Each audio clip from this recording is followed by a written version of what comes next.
100% రుణమాఫీ 100% రుణమాఫీ నిరూపిస్తే రాజీనామా ఎమ్మెల్యే కౌశిక్ రెడ్డి.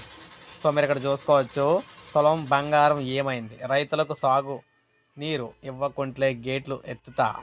మొత్తంగా చూసుకుంటే హుజూరాబాద్ నియోజకవర్గ పరిధిలోని పంచాయతీల్లో ఏ ఒక్క గ్రామంలోనైనా 100% మంది రైతులకు రుణమాఫీ జరిగిందని సీఎం రేవంత్ రెడ్డి నిరూపిస్తే ఇక్కడ రాజీనామా చేస్తానని హుజూరాబాద్ ఎమ్మెల్యే పాడి కౌశిక్ రెడ్డి సవాల్ చేశారు.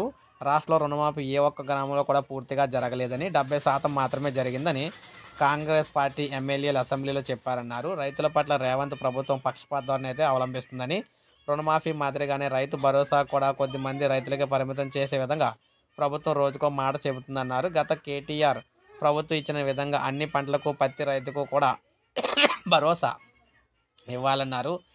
కేసీఆర్ ప్రభుత్వంలో రైతు బంధులో 22,000 కోట్ల వృధా అయిందని పేర్కొనడం విచిత్రంగా ఉందన్నారు. ప్రతి గ్రామంలో విచారణ చేపట్టి ఎక్కడ వృధా అయ్యిందో చెప్పాలని డిమాండ్ చేశారు. సో మొత్తంగా చూసుకుంటే మీరు 100% రుణమాఫీ అన్నారు, ఇప్పుడు రైతు భరోసా చూసుకుంటే అది కూడా అలాగే చేసేలా కనిపిస్తున్నారని చెప్పేసి అన్నారన్నమాట. సో ఇది మనకు అప్డేట్. ఒక లైక్ చేయండి, సబ్స్క్రైబ్ చేసుకోండి, మన ఛానల్ సబ్స్క్రైబ్ చేసుకోండి.